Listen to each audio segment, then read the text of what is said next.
Quero desejar-vos uma boa noite a todos e que sejam bem-vindos a mais uma edição de conversas às quintas à noite sobre Covid-19, organizadas pelo Fórum de Saúde para o Século XXI. Relativamente ao tema de hoje, portanto, o título da nossa conferência de hoje é Covid-19, o estado de emergência, dúvidas e certezas, e parece que foi de propósito, trata-se de um tema bastante atual, que tem gerado alguma controvérsia na opinião pública, nomeadamente quanto à sua real necessidade, mas também quanto à real eficácia, digamos, das medidas associadas, portanto, a este estado de emergência. Eu começaria por apresentar os nossos convidados de hoje. Eu tenho aqui um slide também. Isto, professora Adalberto, como vê, estou a melhorar. E, portanto, os nossos convidados de hoje são o professor Álvaro Beleza, presidente da SEDES e professor da Faculdade de Medicina da Universidade de Lisboa, e o professor André Dias Pereira, professor da Faculdade de Direito da Universidade de Coimbra, e contamos ainda, como é habitual, com o comentário de António Tavares, provedor da Santa Casa da Misericórdia do Porto, e de Adalberto Campos Fernandes, ex-ministro da Saúde e professor da Escola Nacional de Saúde Pública. E eu começaria por si, professor André Dias Pereira, e começaria por lhe perguntar quais são as suas dúvidas e quais são as suas certezas relativamente a este estado de emergência. Ora, muito boa noite, agradeço muito o convite, é uma grande honra poder juntar-me ao Fórum de Saúde Século XXI, uma iniciativa muito importante e que muito me honra. Efetivamente são tempos extraordinários para a saúde pública e para o direito, e são um grande desafio para todos os ramos do direito. Portanto, e sentam-se nestes cumprimentos todos os colegas de painel, por quem tenha maior respeito, organizadores, e portanto na pessoa do professor Adalberto Campos Fernandes, um grande abraço a todos e também àqueles que nos escutam. Ora bem, nós, para ser muito rápido, como pediram, tivemos a primeira vaga em março, abril, e agora voltamos a ter questões jurídicas. Portanto, enquanto jurista, vou aqui abordar esses problemas. Discutiu-se muito o fim de semana dos finados, houve aí uma discussão jurídica na praça pública, e muito bem, sobre a eventual constitucionalidade ou não de medidas tomadas pelo Conselho de Ministros por resolução. De facto, a questão é meritória, mas, enfim, eu acompanho humildemente, não sou constitucionalista, mas, enfim, todos podemos interpretar e analisar que, por um lado, deve haver uma presunção de razoabilidade do legislador, inclusive é do legislador-governo. Portanto, esse é o primeiro princípio de um jurista intérprete que está de boa fé. Não podemos pensar que sempre que uma Assembleia da República ou sempre que um governo toma medidas legislativas que está imediatamente a violar a Constituição. Portanto, há uma presunção, desde logo o princípio democrático, de que o que fazem nos termos dos poderes que lhes são conferidos. E, de facto, tendo sido uma intervenção, como diz o professor Vital Moreira, uma restrição, enfim, durante 48 horas, 72 horas, relativamente limitada, não me reputo na ideia de que a Lei de Proteção Civil pudesse ser mobilizada para justificar essas restrições que aconteceram. E isto é importante para discutirmos o que vem a seguir, ou seja, se a Lei de Proteção Civil em si já nos dá aqui alguma margem de apreciação para que os governos concretos, legítimos, possam tomar medidas de emergência, não só para terremotos, inundações, incêndios, mas também para esta calamidade, até porque o conceito que é apresentado na Lei de Proteção Civil é um conceito indeterminado, que preenche perfeitamente a ideia de uma calamidade por pandemia viral. Portanto, é uma lei com valor e é uma lei que deve continuar a ser mobilizada nos seus termos. Obviamente que a forma jurídica de resolução é uma forma muito fraca. Não é sequer um decreto-lei, não é sequer um decreto e, portanto, aí levou a que pessoas mais autorizadas, inclusive o professor presidente, Marcelo Rebelo de Sousa, viesse dizer que verdadeiramente, enfim, talvez fosse uma recomendação forte. Mas isto é importante para o que vamos falar a seguir. falar a seguir da lei ad hoc a propósito do uso obrigatório de máscara em certos contextos na via pública, e alguns criticam o termos uma lei ad hoc. Eu começo já a avançar a minha ideia. A sociedade hoje é tão complexa, os perigos que se nos apresentam são tão complexos, que aquilo que alguns juristas idealizam, ainda aquela ideia iluminista de que haveria um sistema jurídico perfeito, que tudo poderia prever e antecipar e que verdadeiramente estava tudo direitinho e enquadrado, não podemos mais, nas sociedades hipercomplexas, pensar nisso. E, portanto, haver leis ad hoc que vão durar, e temporárias, por 3 meses, e depois por 6, e depois porque... Temos que nos habituar a isso. Isso acontece em vários ramos da atividade jurídica e no mundo da saúde pública não me repugna nada. É uma sociedade hipercomplexa, são desafios muito imprevisíveis. Nós hoje estamos com uma pandemia de vírus que se transmite por via, portanto, respiratória, mas daqui a 5 anos poderá haver um problema nos rios, poderá haver um problema, enfim, bacteriano, poderá haver uma outra forma de transmissão. Portanto, é muito difícil imaginar uma lei de saúde pública preventiva que já tivesse tudo devidamente enquadrado. Portanto, não sou daqueles que faz a crítica fácil ao legislador, designadamente por fazer uma lei ad hoc. E agora chegamos então ao estado de emergência. De facto, o estado de emergência vem suprir algumas dificuldades que haveria com base na Lei de Proteção Civil e, obviamente, com base na Lei da Saúde Pública de 2009, e que são absolutamente evidentes. Portanto, não vejo como poderia um governo exigir aquilo que está agora a ser exigido sem estarmos em estado de emergência. E como todos sabem, basicamente, parte da iniciativa do Sr. Presidente da República, que tem o seu decreto.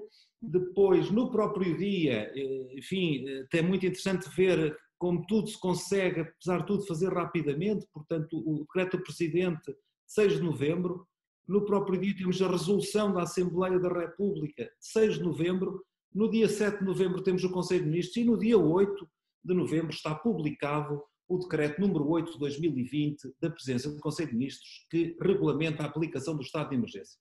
E, portanto, o Estado de Direito Democrático está a funcionar, as instituições estão a funcionar com rapidez, portanto, num espaço de um dia ou 2 conseguiu-se regulamentar esta situação para 15 dias. Claro que o que alguns nos dizem é que, bom, isto só dura 15 dias e precisávamos de mais.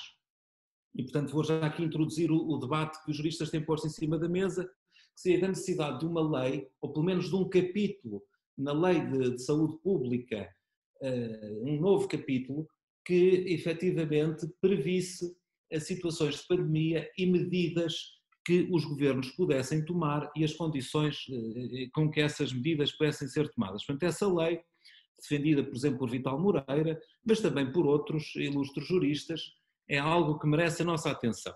Mas antes de irmos aí, que era o ponto que me parece que merece aqui uma discussão jurídica, porque é que o estado de necessidade é necessário.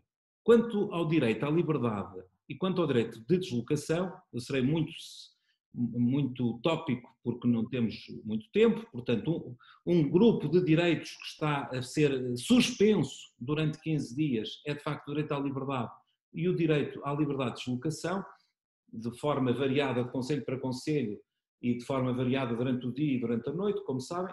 Bom, efetivamente, a Lei de Proteção Civil dificilmente se poderia aplicar para uma situação de 15 dias. Estamos a falar de um acidente inusitado, de duração relativamente temporária, portanto 72 horas ainda poderíamos admitir que a Lei de Proteção Civil desse ali uma guarida, mas 15 dias é muito tempo. Mas pior ainda quando falamos de direitos fundamentais, pior ainda neste sentido. O direito à liberdade é o mais importante de todos, mas o direito à iniciativa privada, social e cooperativa, efetivamente era difícil ao governo poder pôr em causa o direito à iniciativa privada sem ter o apoio deste estado de emergência. Obviamente, mediante justa compensação, é um direito fundamental também, que é o direito de propriedade, e, portanto, se há uma utilização de recursos privados, o Estado terá que dar a justa compensação, E de algum modo isto também poderá, digo eu, ter contribuído para que as negociações decorram, enfim, com outra pressão por parte do governo. E, portanto, sem este decreto presidencial, isto não era possível. Pois os direitos dos trabalhadores, absolutamente justo, absolutamente proporcional a meu ver, que um enfermeiro, ou mesmo um técnico superior, ou mesmo um técnico com qualificações mínimas, possa ter um telemóvel das autoridades de saúde e possa ajudar as autoridades de saúde a fazer o rastreio, a fazer os telefonemas. Portanto, parece-me justo, parece-me proporcional, mas proporcional num quadro de estado de emergência.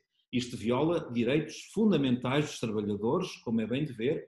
Imaginem um professor do ensino secundário, um professor universitário que estivesse de quarentena, ser obrigado a fazer telefonemas, isso está absolutamente fora da sua função, da sua categoria profissional, ou mesmo, enfim, qualquer outro profissional, um enfermeiro que esteja doente com Covid, ou que esteja só em situação de não poder exercer o seu trabalho justificadamente, o Código de Trabalho e toda a legislação laboral não permitia que ele estivesse em casa a ser, enfim, convidado e, enfim, a ser mesmo obrigado a prestar esse serviço. Portanto, é obviamente uma violação dos direitos dos trabalhadores e, portanto, precisávamos do estado de emergência. Mas aqui já estou a lançar a ponta, é que nós precisamos não é só durante 15 dias. É evidente que este trabalho vai ser muito importante, se constituir equipas, reforçar equipas de rastreio e de, efetivamente, de inquéritos epidemiológicos e de apoiar as atividades de serviços de saúde, podemos prever que isto seja necessário mais 15 dias e mais 15 dias. E então, se calhar o argumento daqueles que acham que deveria haver uma lei de vigilância sanitária, que tivesse um capítulo de previsão destas circunstâncias de pandemia, que faria sentido. Se calhar eles têm alguma razão.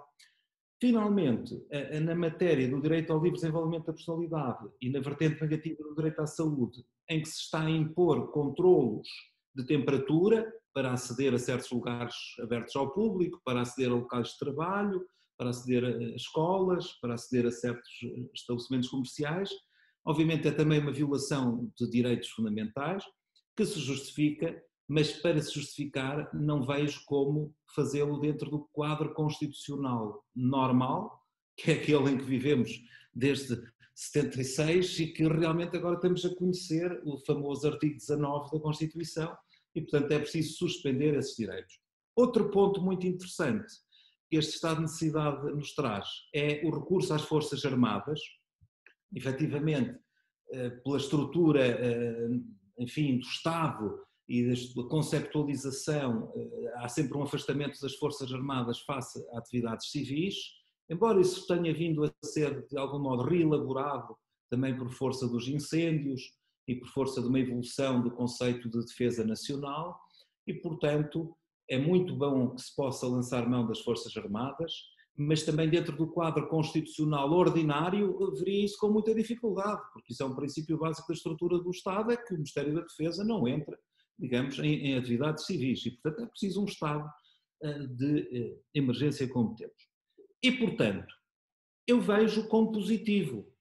A Presidência da República agiu, a Assembleia da República no próprio dia deu a sua anuência e o Governo atuou em conformidade. Alguns colegas com quem tive o cuidado para conversar, que percebem, até fazem favor de estar a assistir, o professor Luís Meses do Val, por exemplo, acha que o decreto presidencial deveria ser mais explícito, mais específico, ou seja, que o próprio decreto do Presidente já deveria ter a verdadeira suspensão mais concretizada de direitos.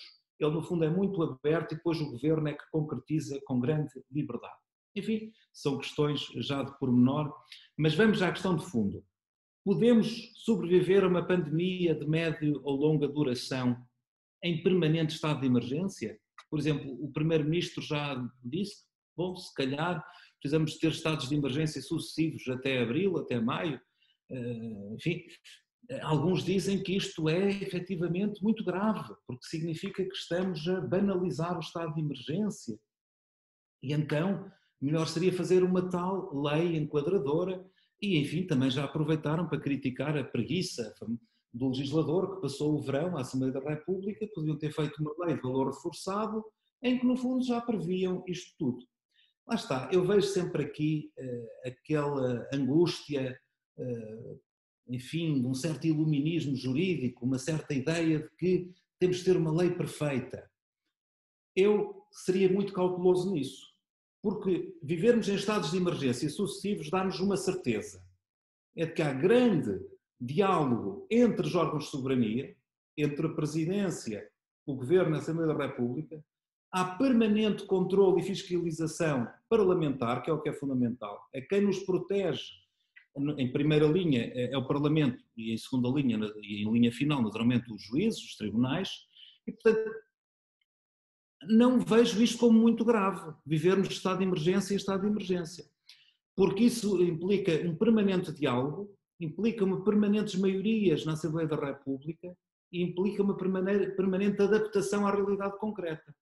Muito mais perigoso seria ter uma lei geral e abstrata que desse a qualquer governo competências para, de repente, em nome de uma pandemia, limitar os direitos dos trabalhadores, limitar os direitos de circulação durante 15 dias ou um mês.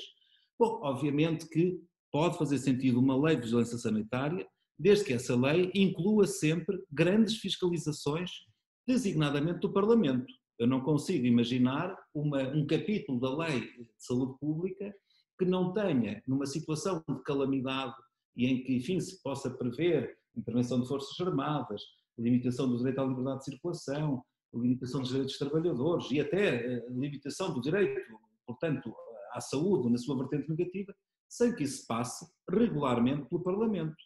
Então, no fundo, enfim, é possível, podemos legislar nesse sentido, mas sempre salvaguardando que há uma consulta periódica, e periódica significa mesmo, se não de 15 em 15 dias, pelo menos de mês a mês, do Parlamento, para haver até o quê? Para haver algum consenso político e social. Veja o que aconteceu nos países em que há um executivo muito forte, por vezes até uninominal, como, enfim, o Brasil ou os Estados Unidos. Houve os partidários do Covid e dos contra-Covid. Quer dizer, como se isto fosse uma questão.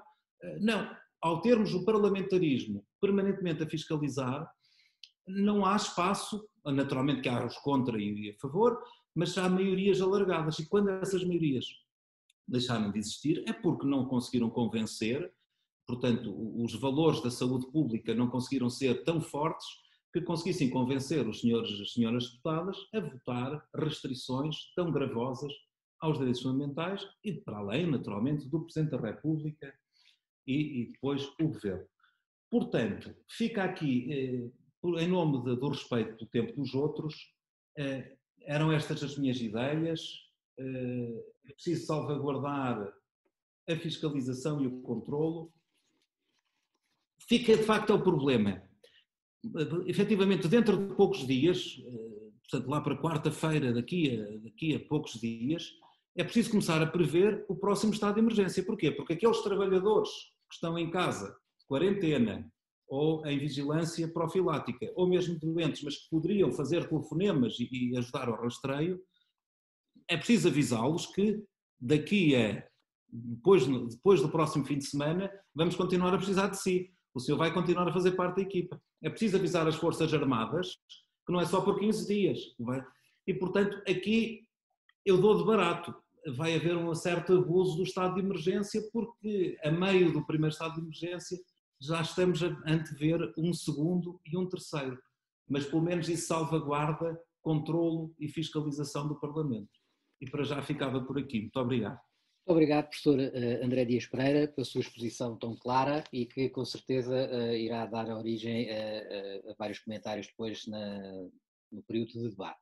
Eu passaria agora a palavra ao professor Álvaro Beleza e depois de termos tido aqui a perspectiva do jurista, eu gostaria também de ter a perspectiva do médico e do especialista em saúde sobre as suas dúvidas e as suas certezas também em relação às medidas que foram tomadas para conter esta segunda vaga da Covid-19, nomeadamente aquelas que foram apresentadas ao abrigo deste estado de emergência.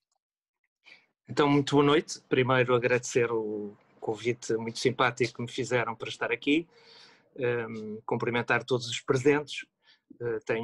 Estamos aqui rodeados, tenho alguns grandes amigos meus aqui presentes e temos aqui alguns dos maiores especialistas em saúde pública e, portanto, eu estava aqui a pensar, ao ouvi-lo, o que é que eu lhe podia dizer. Bem, a minha especialidade é imunohemoterapia, é medicina transfusional. O que lhe posso dizer é que os dadores também foram para casa e, portanto, temos tido algumas dificuldades em sangue no país, porque, como tudo também diminuiu, e neste período de recuperação, de listas de espera, de cirurgias e tal, tivemos aqui algumas dificuldades.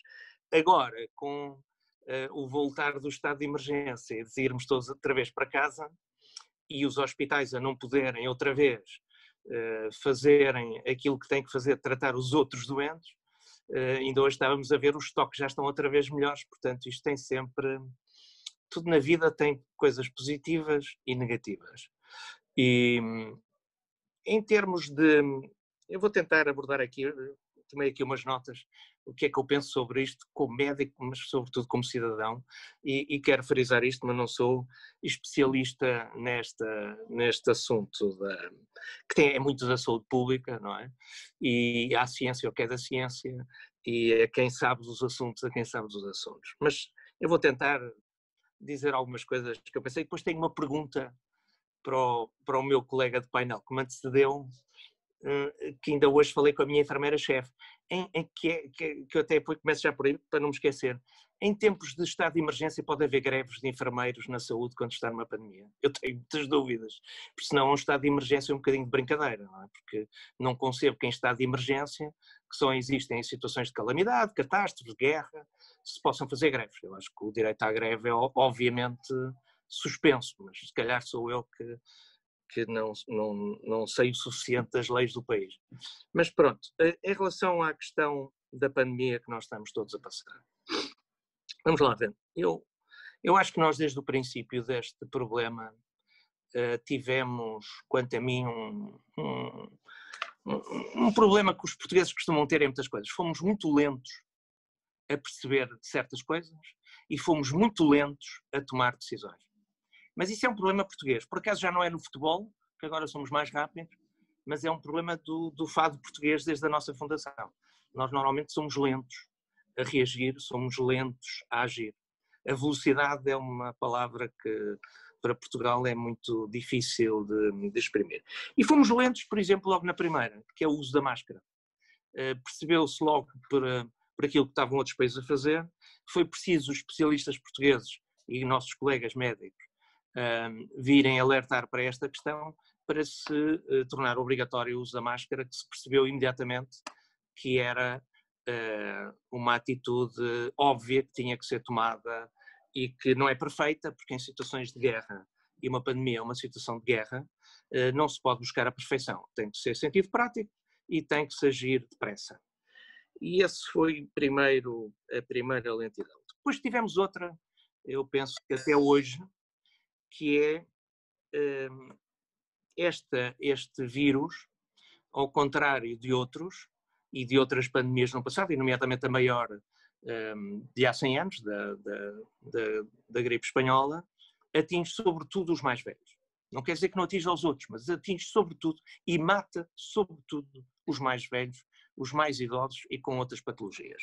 E acho que não se fez o possível para isolar os mais velhos e para proteger os mais velhos. Ainda hoje não se está a fazer.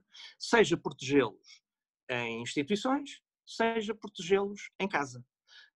Eu passo a vida a dizer a amigos meus, porque eu infelizmente já não tenho o meu pai comigo, nem a minha mãe, mas a dizer para protegerem os pais e as mães em casa, isto é, usarem máscara em casa, quando estão com outros, com os netos, com os filhos, com os empregados, com outras pessoas. Acho que ainda não fazemos o suficiente nessa área. Depois temos a questão dos ventiladores. Bem, e aqui, como se percebeu no princípio, Portugal estava muito abaixo da média europeia em unidades de cuidados intensivos, penso que estava a cerca de metade da média europeia, e estava a 1/3 da capacidade alemã. E, passados estes tempos, fizeram-se aquisições, fez-se o que se fez, e penso que hoje, em termos do CIs, não dobramos a nossa capacidade. Eu estou a dizer dobrar porque se nós dobrássemos a nossa capacidade, estaríamos na média europeia.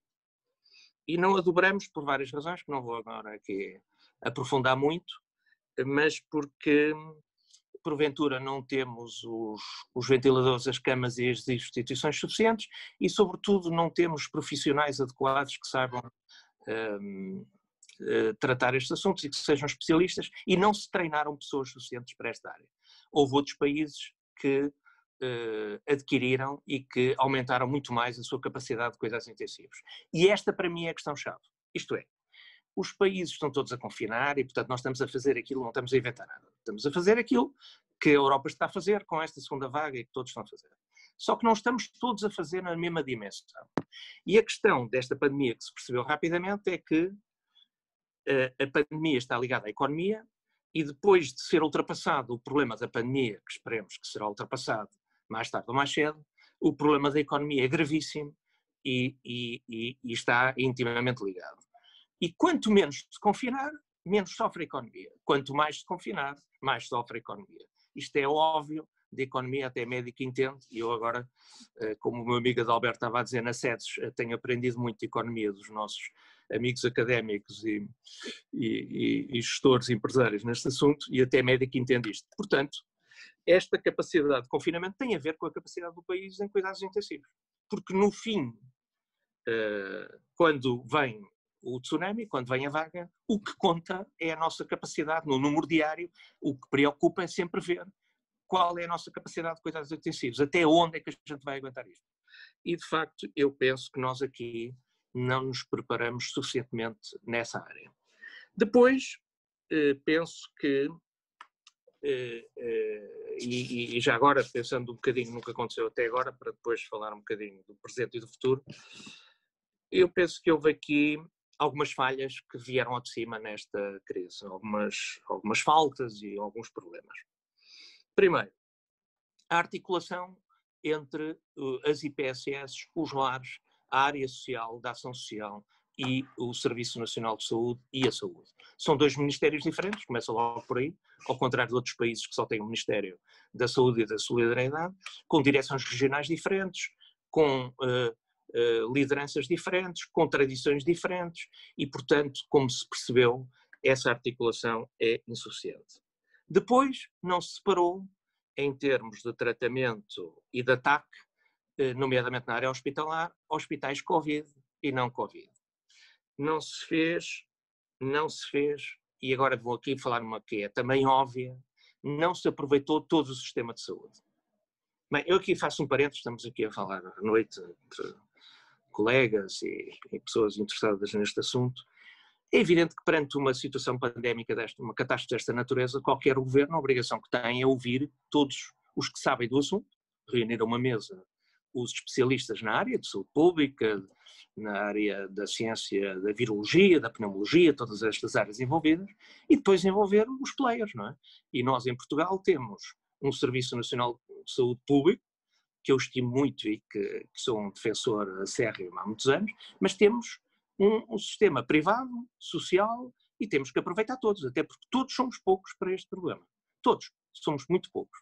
E, portanto, esse sentar a uma mesa, periodicamente, dos principais atores e definir uma estratégia de consenso primeiro na nossa área e depois, então, avançar com medidas, eu penso que também foi deficiente. E por último, a área da saúde pública, aliás, entrou aqui um amigo meu e nosso, que é um ilustre médico de saúde pública, o Ricardo Mexia.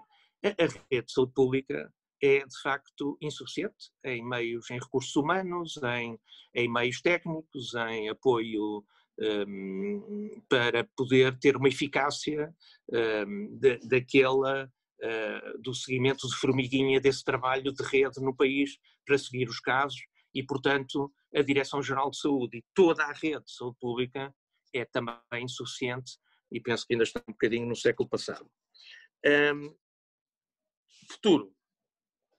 Isto para lançar debate, não é? Já que me convidaram eu gosto de debate, portanto estou a tentar fazer algumas provocações a ver se debatemos alguma coisa sobre isto. Bem, eu tenho uma tese muito antiga, que o Adalberto conhece. Eu acho que deveria haver, de facto, um ministério apenas na Praça de Londres a gerir a área social e da saúde, e que resolveria parte, porque depois é preciso montar essa rede, articular o sistema de todos os atores do sistema para o futuro, dos lares, das IPSS, porque vamos lá ver, quando uma pessoa vai para um lar, quando nós que um dia iremos ou não, ou ficaremos em casa, mas a partir de uma certa idade todos vamos precisar de médico e enfermeiro, todos vamos precisar de cuidados de saúde, e portanto é evidente, como dizem os americanos, os lares chamam-se nurses homes, isto é, casas de enfermeiros, até é óbvio que tem que haver mais enfermagem nos lares, mais médicos nos lares e mais apoio clínico qualificado, quer dizer, não é só o número de médicos ou estabelecer os rácios, não, é terem todos um apoio de melhor qualidade em todas essas instituições. Depois é preciso gerir o sistema de saúde. Portanto, o Ministério da Saúde não é o Ministério do SNS, é o Ministério do Sistema de Saúde português, que é o que é, que tem hospitais, como eu já tinha dito, de várias áreas, e é preciso articular todo esse sistema. E temos que fazer aqui uma reforma na área da saúde para o futuro, que melhore a articulação em rede, que melhore a gestão e que tenha a ver com uma coisa que eu acho que é um princípio do vosso Fórum da Saúde, que é, vivemos numa era digital, na era da informação, em que as pessoas estão muito informadas e cada vez estão mais informadas. E as pessoas querem decidir as suas opções, querem escolher. Nós temos que dar aos cidadãos saúde para todos e não deixar ninguém ficar para trás, e portanto ninguém deixar de ter acesso à saúde de qualidade, mas deixá-las que as pessoas escolham onde querem ter os seus cuidados, o que querem fazer, e portanto, no fundo, essa liberdade de escolha vai ter que ser ampliada e o financiamento do sistema vai ter que acompanhar os utentes, porque é também a maneira de introduzir mais meritocracia no sistema e de proporcionar melhores serviços e mais qualidade dos serviços.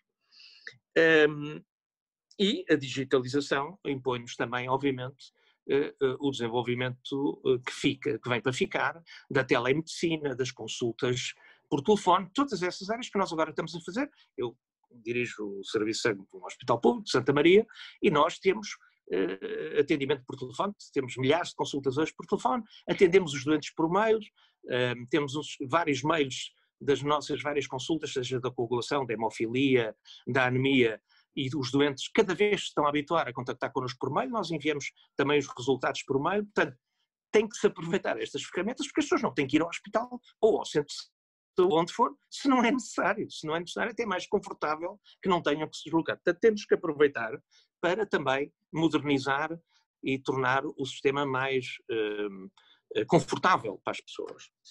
E mais hospital. Eu deixei isto aqui para o fim, aqui um ex-ministro da Saúde, e portanto sabe isso mais que eu.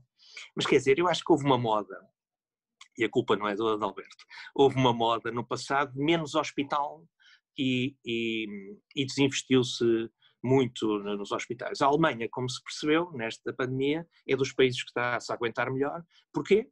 Tem mais camas, tem mais cuidados intensivos e, portanto, não desinvestiu na área hospitalar de agudos e na área hospitalar de alto desenvolvimento tecnológico. Portanto, há que pensar um bocadinho, talvez para o futuro, como é que nós vamos reorganizar os cuidados primários de saúde, que são importantes, que são essenciais, a saúde pública, que é o parente pobre da rede de cuidados primários, essa sim tem que ser muito desenvolvida e muito modernizada, mas na questão dos cuidados hospitalares. E, portanto, talvez aprender, tirar daqui lições. Eu estou a dizer tirar e estou a pensar no futuro porque também eu falo muito com o Adalberto, para quem não sabe, nós temos a mesma idade, eu sou apenas um dia mais novo, portanto ele é mais velho o dia que eu, mas falamos muito sobre isto e, de facto, nós temos que aprender aqui lições para o futuro, mas estamos otimistas, não é? Esperemos que venha uma vacina e que a partir da primavera do ano que vem se possa andar para a frente com isto. Agora,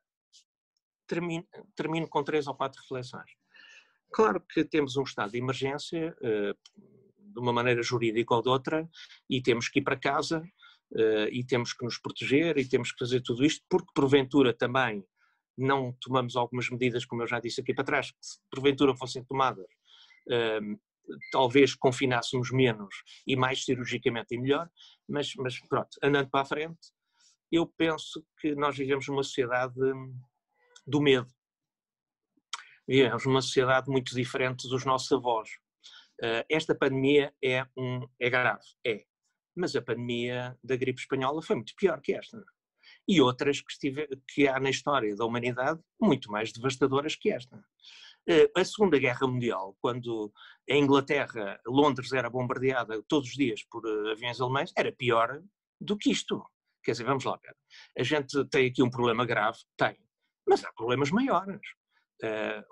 A Síria, há 4 anos, teve uma guerra civil que só num verão mataram 500 mil pessoas, meio milhão de pessoas. E tiveram que fugir, como nós sabemos. Portanto, vamos lá ver, acho que nós também temos que aqui ter uma atitude na nossa sociedade, que é uma sociedade, nós temos uma educação hoje muito para a facilidade. Só falamos em direitos, não falamos em deveres. O sentido da honra, o sentido do dever, a coragem que é preciso ter. Estas situações de pandemia às vezes têm um certo estigma que nós temos em relação às pessoas que são contaminadas. Então, e aqueles notáveis que nos antecederam, exemplos que nós tivemos quando havia grandes pandemias na Idade Média, os médicos, os padres, os que iam curar todos aqueles que estavam doentes e que não tinham medo de serem infectados. Então, onde é que está essa coragem agora? Eu acho que esse também é outro problema. Nós estamos a preparar na educação os jovens, e isso tem a ver com a sociedade em que nós vivemos, para a facilidade. Não preparamos as pessoas para a dificuldade. E depois os políticos, que vivem apavorados do voto, que têm muita dificuldade em ter coragem e não têm coragem para dizer as verdades, para dizer o que tem que ser dito e o que deve ser dito para defender o bem comum. E, portanto, essa também é uma constatação que me preocupa. Pronto, isto também é um bocadinho de conversa, estamos a ficar, para quem já tem, quem é sexagenário, é do cabelo branco, talvez seja. Talvez seja que isto é um sinal que estou a ficar velho, talvez. Mas acho que, de facto, devíamos incutir mais coragem, mais serenidade, menos histeria. Eu há bocado estava a ver um telejornal, agora das 8 horas, e um dos telejornais de uma televisão tiveram a dar 1 hora a pandemia e os casos na clínica de não sei quê, num hospital de Porto Alegre que agora tem uns contaminados. Quer dizer, isto é uma novela diária, quer dizer, as pessoas... Mas não há outros problemas? Há outros problemas. O mundo hoje não é só Covid, há outros problemas, há pessoas que morrem de outras coisas. Por exemplo, todos os dias dá-se os números de pessoas que morrem por Covid. E os que morrem por não Covid? Também morrem. E morrem muitos, como nós sabemos, e morreram este ano, milhares de pessoas, provavelmente não deveriam ter morrido, porque não os pudemos tratar para focarmos tudo no Covid. Portanto, eu acho que também temos que fazer reflexão sobre alguma histeria, alguma precipitação, mas sobretudo por medo. E pronto, e talvez eu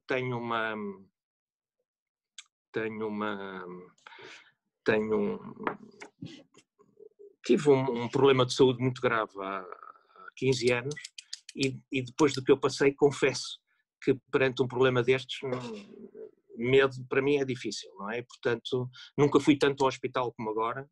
O Hospital Santa Maria é um hospital Covid e acho que é o meu dever ir ao hospital mais do que nunca e dar o exemplo e não tenho medo, quer dizer, não tenho que ter medo, temos que cumprir as regras. No nosso serviço temos 125 pessoas, ainda ninguém foi contaminado, cumprimos as regras, mas não há que ter medo. E os meus jovens internos que eu lá tenho e alguns alunos que também vou tendo, se há coisa que lhes procuro transmitir é que isto é uma guerra, nós, profissionais de saúde, temos que estar na linha da frente desta guerra, é para isto que fomos formados, é para isto que estudamos, é para isto que trabalhamos e, portanto, temos que fazer o nosso melhor sem drama. É a nossa vida, fomos treinados para isto. Portanto, queria fazer este comentário porque esta questão do medo a mim me impressiona muito. Penso que vivemos numa sociedade, como diria eu, em terminologia marxista, aburguesamos-nos muito e somos muito medrosos de sofá. E depois também anda toda a gente a falar do que sabe e do que não sabe.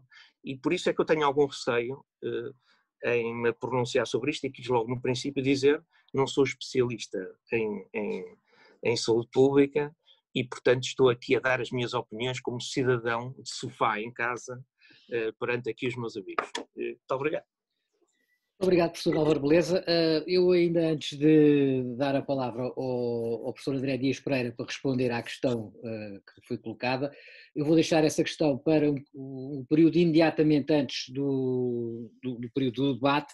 Eu passaria agora a palavra ao professor Adalberto Campos Fernandes para um comentário rápido sobre aquilo que já foi dito e logo de seguida então passaria também ao Dr. António Tavares.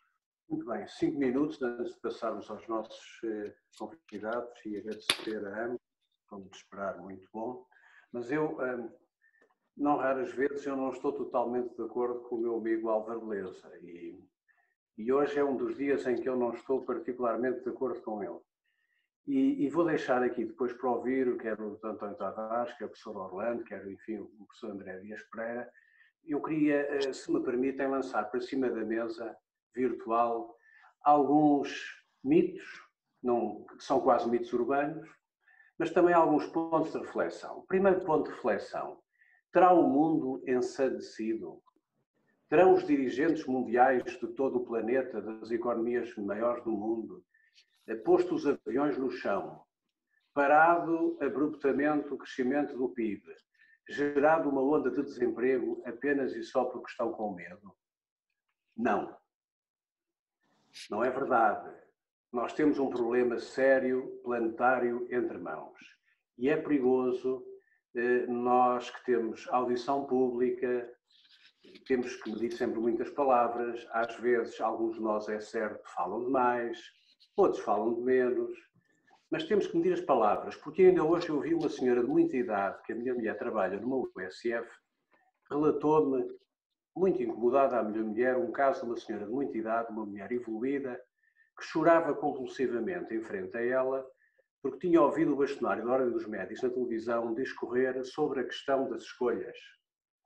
Se aparecer no meu serviço alguém que necessite cuidados intensivos, os médicos estão a receber orientações, digamos, deontológicas e éticas para fazer as escolhas. E a senhora, com 80 e tal anos, chorava compulsivamente porque se sentia no corredor da morte. Ora bem, nós temos um problema mundial, nós não estamos com medo. Nós temos uma certa desorientação na comunidade científica e, sobretudo, na comunidade política, porque temos pela frente um problema novo com o qual não estamos a ser capazes de lidar. Depois dizer assim, Portugal em concreto podia ter feito melhor, podia ter feito pior, com certeza que sim, podíamos ter feito, eu concordo com o Álvaro, não é por acaso que nós não somos um país de romancistas, somos de poetas, nós vivemos do improviso, isso é verdade. Agora, há uma coisa que é certa, nós podíamos ter os hospitais todos do mundo que a Alemanha tem e a Austrália tem, Singapura tem, e até podíamos ter 1000 camas de cuidados intensivos. E podíamos ter 500 especialistas em medicina intensiva e equipe de enfermagem. Se não tivéssemos a capacidade de, a montante, com os mecanismos de saúde pública, evitar que a onda crescesse, mais camas de intensivos seriam precisadas todos os dias. Ora, onde nós não fizemos bem, e aí estamos de acordo, Álvaro, é que podíamos ter constituído as equipas de rastreamento que os alemães tinham 1 para 40 desde março, e não fizemos essas equipas, portanto não rastreámos. Segundo, não envolvemos suficientemente cedo as autarquias e o poder local. Hoje não, a semana passada, Portugal era o 15º pior país do mundo em número de casos. E às vezes nós ouvimos esta conversa de que há sempre uns arautos da desgraça que vão à televisão todos os dias anunciar que o mundo está para acabar. E há outros que vão à televisão dizer que o mundo nunca acabará. É claro que as pessoas, a população em geral, fica dividida entre uma posição e a outra, porque falta aqui a ponderação e o bom senso.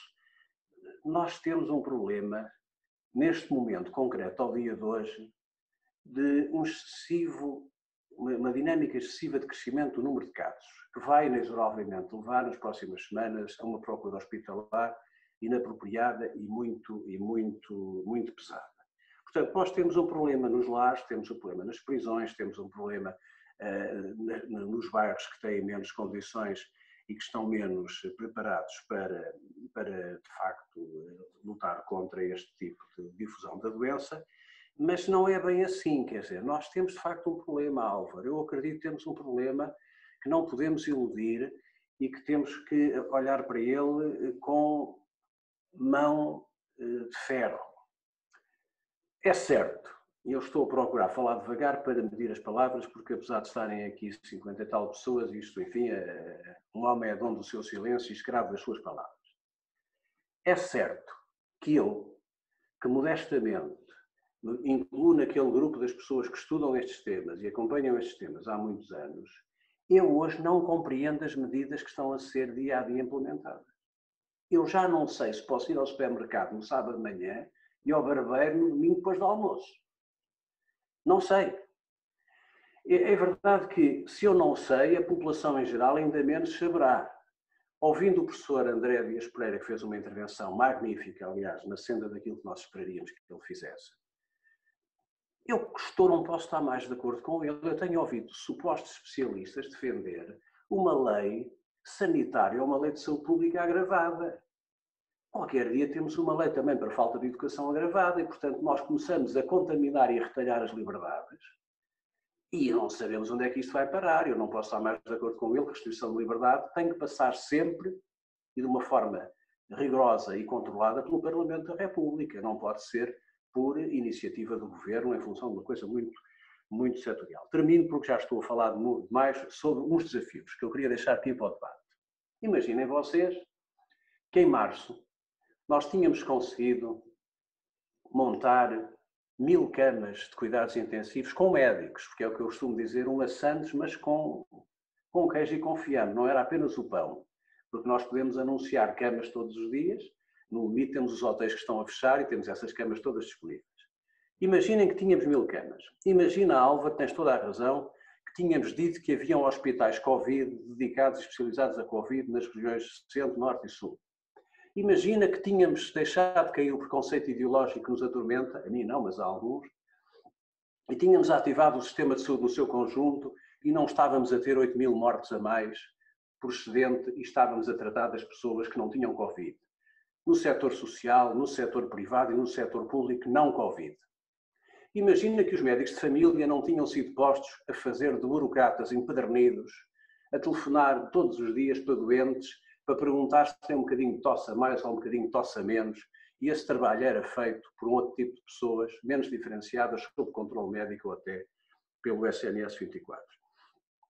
E imagina que nós tínhamos preparado o país para termos até 10.000 casos por dia, com um internamento de 3.000 e com uma utilização potencial de intensivos de 600, 700 casos.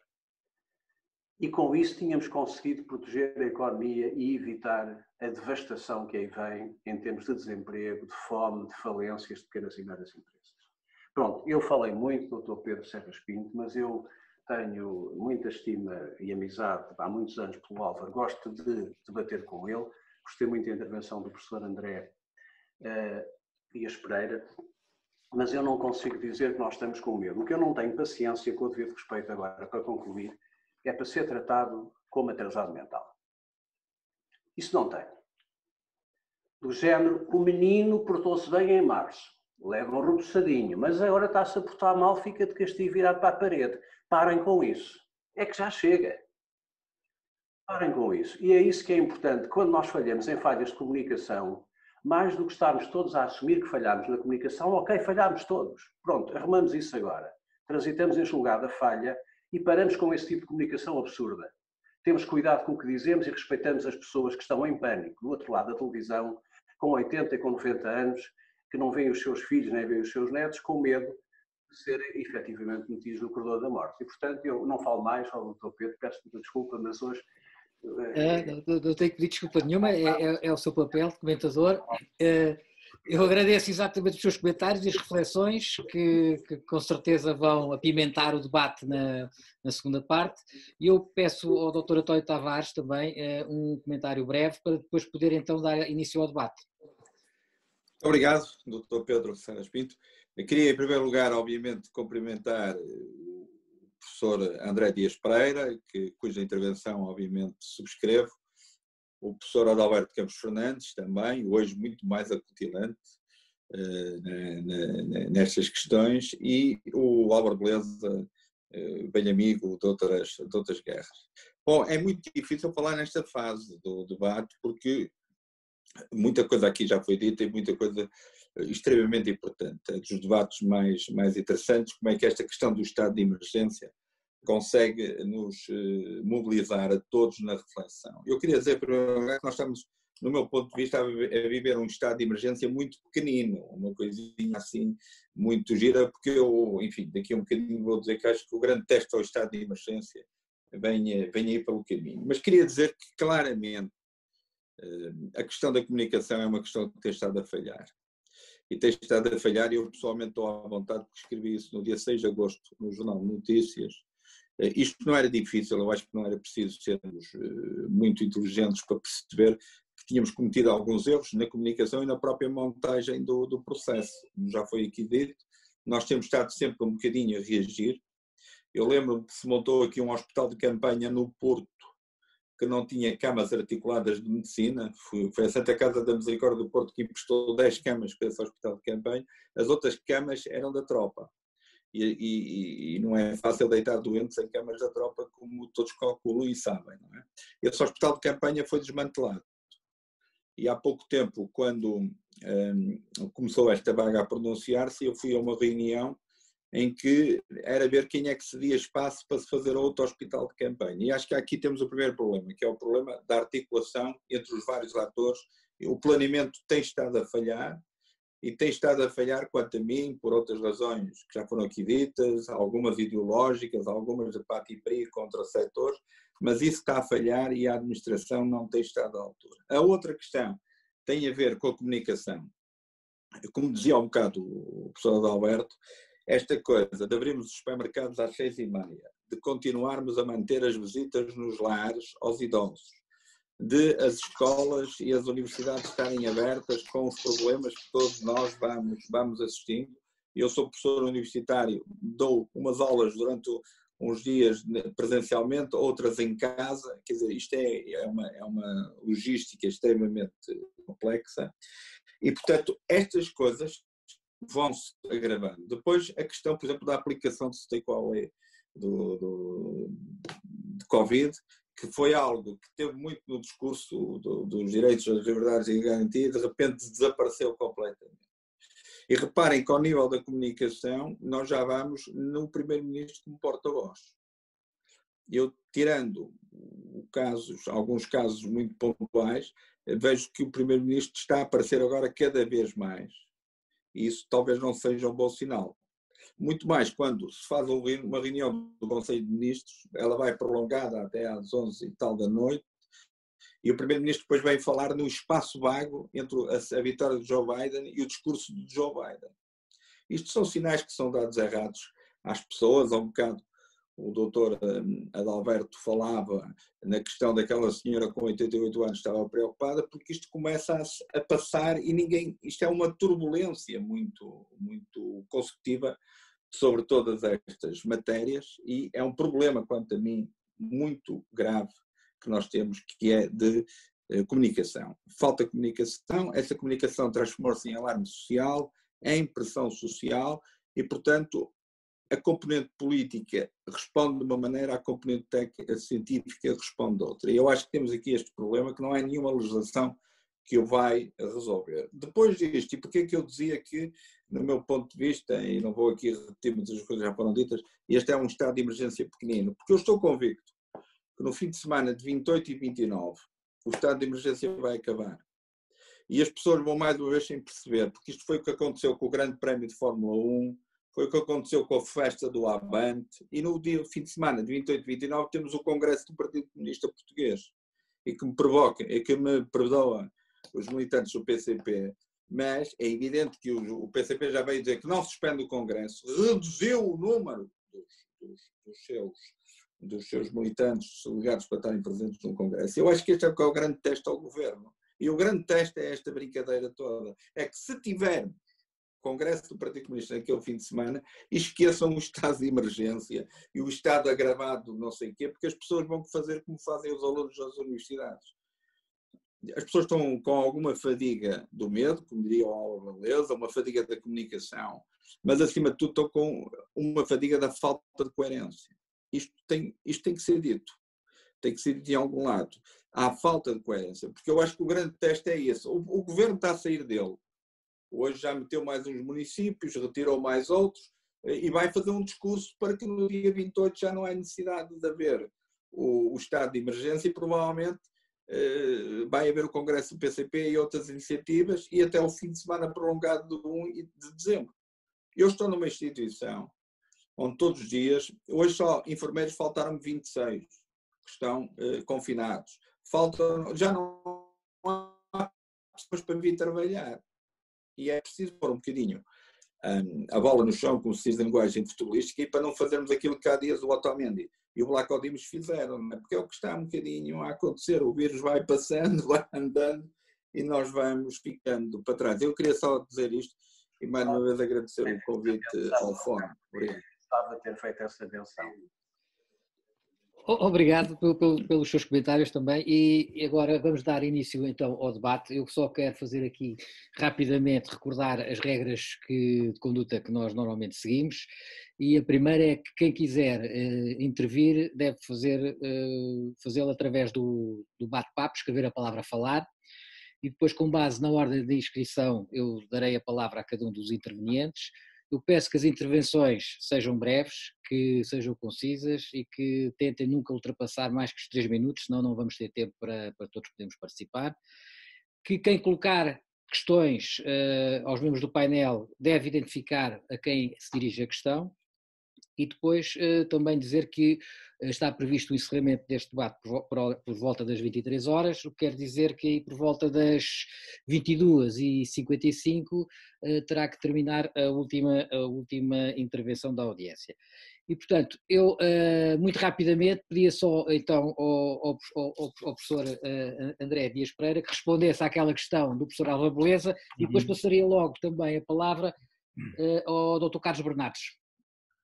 Ora bem, então muito rapidamente, se pode haver greve dos médicos ou dos enfermeiros, bom, a greve é um direito que está previsto na Constituição e não está suspenso pelo decreto presidencial, nem pela resolução da Assembleia, nada se diz sobre o direito à greve, portanto ele mantém-se nos seus termos gerais. Mas é de bom senso compreender que numa situação de calamidade como estamos, se um sindicato anunciar uma greve numa área tão crucial como é a saúde perante o estado de emergência que vivemos, que o governo imediatamente deverá, é um dever moral, ético, imediatamente acionar a lei da requisição civil para impedir esse desvario que seria fazer uma greve num tempo destes. Absolutamente, penso que isso deve ter sido algum comentário de algum jornal mais bizarro, não é?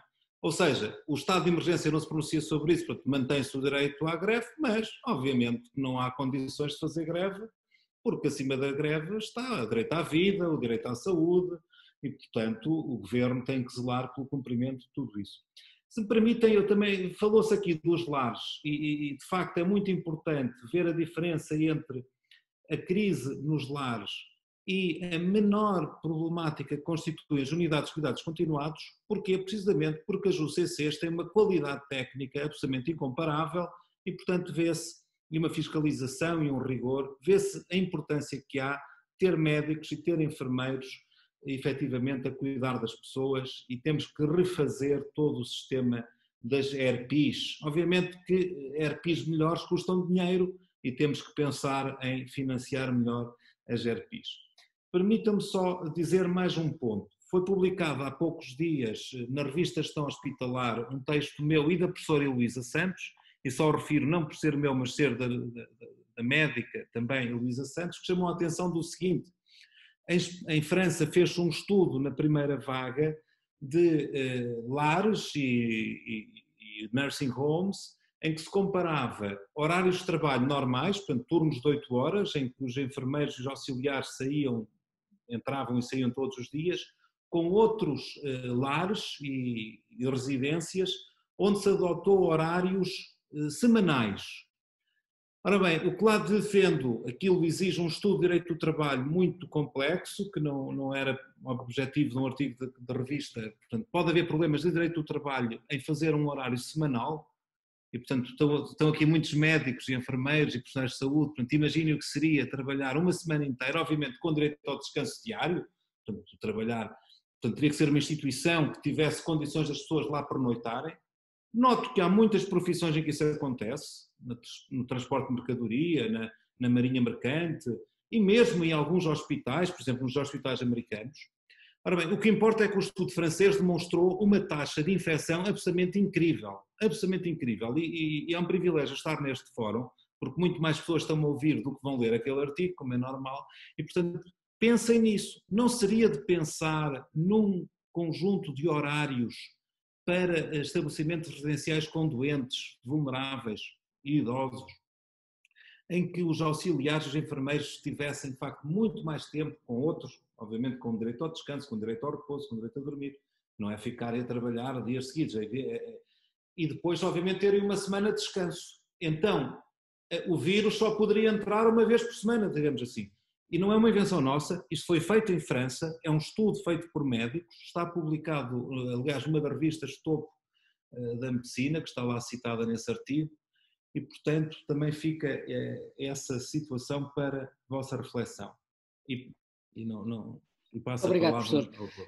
Eu passaria então agora a palavra ao Dr. Carlos Bernardes, e até para que ele nos dissesse o que é que, como autarca, não é? E presidente, no fundo é presidente da Câmara de Torres Vedras, como é que olha para estas novas medidas que entraram agora e que vão entrar agora em vigor? Boa noite a todos e desde já agradecer o convite que me formalizaram para estar aqui hoje a partilhar este momento, agradecer àqueles que me antecederam e de certa forma é o problema local da pandemia como o gerir. Julgo que esse deve ser o mote no terreno, no dia-a-dia, a resolver os problemas. Dou como nota o exemplo de Torres Vedras. Somos um território a norte de Lisboa, a cerca de 40 km da nossa capital, com 80 mil habitantes, e é, em termos de área, o maior concelho do distrito de Lisboa. E, portanto, tem esse referencial. Dar nota que ativamos o nosso plano municipal de emergência no dia 12 de março e até hoje não o desativamos, porque tivemos a plena consciência que estávamos perante algo que é completamente atípico em relação àquilo que efetivamente tem sido a nossa experiência de ativar planos municipais de emergência com outras dimensões, nomeadamente da natureza, que efetivamente, do ponto de vista de catástrofes, já tivemos que acionar, quer por cheias, quer por uma ciclogênese explosiva que tivemos em 2009 no nosso território. Portanto, estamos perante uma nova experiência e em função disso eu julgo que ao ativarmos o nosso plano municipal de emergência, todos os atores são colocados à volta da mesma mesa. Eu acho que isso é que é fundamental e que possamos todos falar a mesma linguagem perante o problema. Já tivemos no nosso território, ao longo deste período, 4 surtos numa igreja, num lar, no hospital de Torres Vedras e numa grande superfície. Portanto, tivemos que trabalhar no limite daquilo que são as nossas capacidades enquanto seres humanos, numa situação em que foi muito mais complexa, um surto num lar, e que vitimou 8 pessoas ao longo desse mesmo surto. Ao dia de hoje, Torres Vedras, em termos de indicadores, tem 17 óbitos e ao dia de hoje temos 136 casos positivos. E, portanto, é nesta dimensão que eu julgo que é importante haver uma articulação institucional, como já foi aqui referido e muito bem, logo na base, porque se na base a relação institucional entre a Câmara Municipal, entre a Segurança Social, entre a área da saúde, entre a coordenação global de todo o processo pela Delegação de Saúde, e aqui gostaria de relevar o excelente trabalho que toda a equipa da Delegação de Saúde de Torres Vedras tem vindo a desenvolver neste domínio, coordenada pelo Dr. Nuno Rodrigues, tem sido exemplar. Diria que, do ponto de vista daquilo que é a dimensão do trabalho público e a abnegação ao trabalho público, tem sido algo extraordinário, 24 sobre 24 horas, a encontrar as soluções para os problemas. E, portanto, é dentro desse domínio que eu julgo que temos depois um outro nível, que é o nível nacional, quando é acionado o modelo que neste momento vigora em Portugal, o estado de emergência. E, portanto, eu julgo que aqui também o papel do autarca tem que ser um papel onde, perante o momento que estamos a viver, e, portanto, todos nós temos essa consciência, encontrar efetivamente as melhores soluções e a melhor capacitação instalada no território. E nesse domínio ter uma articulação muito estreita. O caso vertente de Torres Vedras, temos 3 hospitais: o Hospital do Serviço Nacional de Saúde, o Hospital CUF e o Hospital Soerade. Eu, desde março, que reúno de 15 em 15 dias com as administrações, no sentido de coordenarmos toda a operação e, portanto, toda a conectividade, e em função daquilo que efetivamente tem a ver com a questão Covid, estarmos todos a falar a mesma linguagem. E, portanto, se replicarmos este exemplo de Torres Vedras por todo o território nacional, eu estou convicto que estamos melhor capacitados no dia-a-dia para superar, porque também não podemos estar sempre a aguardar por aquilo que, por vezes, tem a ver com a própria relação que existe, na minha ótica, sempre à espera que venha mais uma lei, mais uma medida. Não somos nós que localmente teremos que resolver muito desses problemas. É importante que efetivamente haja um enquadramento legal, isso é determinante, como o Dr. André aqui também evocou, e portanto eu julgo que desse ponto de vista a celeridade na produção de legislação em vários domínios, ela tem sido e vai ao encontro daquilo que depois são as necessidades de implementação num estado de emergência atípico, para o qual também a nossa Constituição, digamos, tem aqui um conjunto de medidas que efetivamente nós estávamos preparados para elas e que também tem sido aqui um processo de aprendizagem e, portanto, relevar esta questão. Há outra questão que eu julgo que me preocupa imenso ao dia de hoje e face aos números que Portugal neste momento tem no âmbito da Covid-19, tem a ver efetivamente com o estado de fadiga dos profissionais de saúde. E aqui também a minha homenagem a todos eles, porque são homens e mulheres e que dão o que têm e o que não têm neste domínio, quer no combate à Covid, quer nas outras dimensões, e portanto, desse ponto de vista, neste momento, o que, para além das camas de cuidados intensivos, elas podem existir, mas agora temos que ter homens e mulheres para poderem, do ponto de vista profissional, estar devidamente capacitados, e isso, aquilo que sinto no dia-a-dia, é que cada dia que passa as pessoas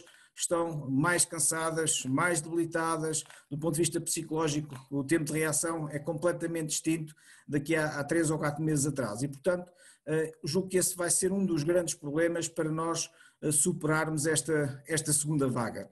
É efetivamente a capacitação instalada dos profissionais de saúde e a sua disponibilidade e a sua capacitação também ela física, porque somos seres humanos e portanto todos nós temos, digamos, a nossa capacidade tem limites e portanto eu tenho aqui este foco no sentido de que possamos criar mecanismos que levem a que as pessoas possam descansar o tempo útil e que possam retomar a sua atividade, que é extremamente intensa e extremamente complexa. E, portanto, não estamos a falar de pessoas que trabalhem normalmente, só o facto de estarem a trabalhar com os equipamentos de proteção individual, que são também eles complexos, transtorna todo o modelo. E, portanto, aqui ressalvar essa questão e perceber dentro desse contexto, acho que devia de haver aqui um pensamento, diria eu, comunitário, no sentido de percebermos como é que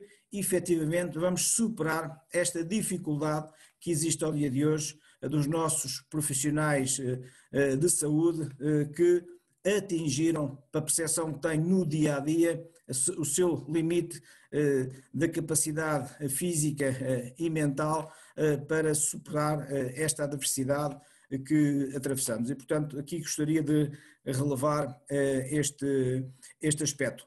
Por outro lado, também julgo que, como já foi aqui dito e muito bem, hoje profissionais de saúde altamente qualificados estão a fazer serviço administrativo, onde, por exemplo, as próprias câmaras municipais poderiam ter, digamos, disponibilidade dos seus ativos administrativos para fazer contactos com os doentes e, do inquérito simples, devidamente monitorizado, conseguíamos libertar muitos desses profissionais para que eles estivessem efetivamente dedicados mais à vertente clínica noutros domínios. E, portanto, temos aqui grandes desafios num estado de emergência que estamos a viver e também para o qual, digamos, o Portugal não temos grandes experiências neste domínio, viver em estados de emergência, e este é muito específico.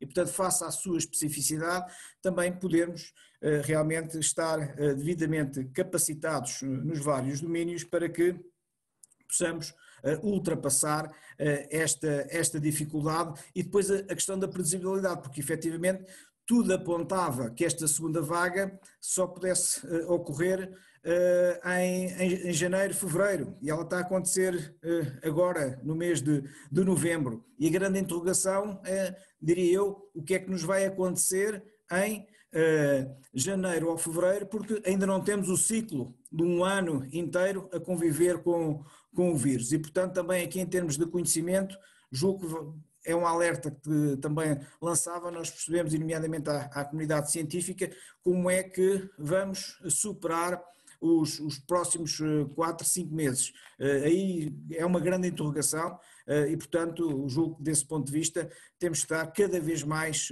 articulados entre aquilo que é a base local, a base também ela regional, que melhorou bastante, eu diria, com a experiência que tenho nesse domínio do ponto de vista da articulação entre aquilo que foi a primeira vaga e a segunda vaga, melhorou bastante a articulação dos serviços em várias áreas e, portanto, hoje há diálogo permanente entre o Ministério da Solidariedade Social e o Ministério da Saúde. No início foi difícil, e não estamos a falar ao nível das tutelas, estamos a falar ao nível intermédio, porque por vezes é ao nível intermédio que se resolvem muitos dos problemas e, portanto, também aí julgo que melhoramos a nossa capacitação de relacionamento institucional para que possamos estar melhor capacitados em relação ao momento que vivemos. E, portanto, era aqui, digamos, 2 pontos que ressalvava neste momento de estado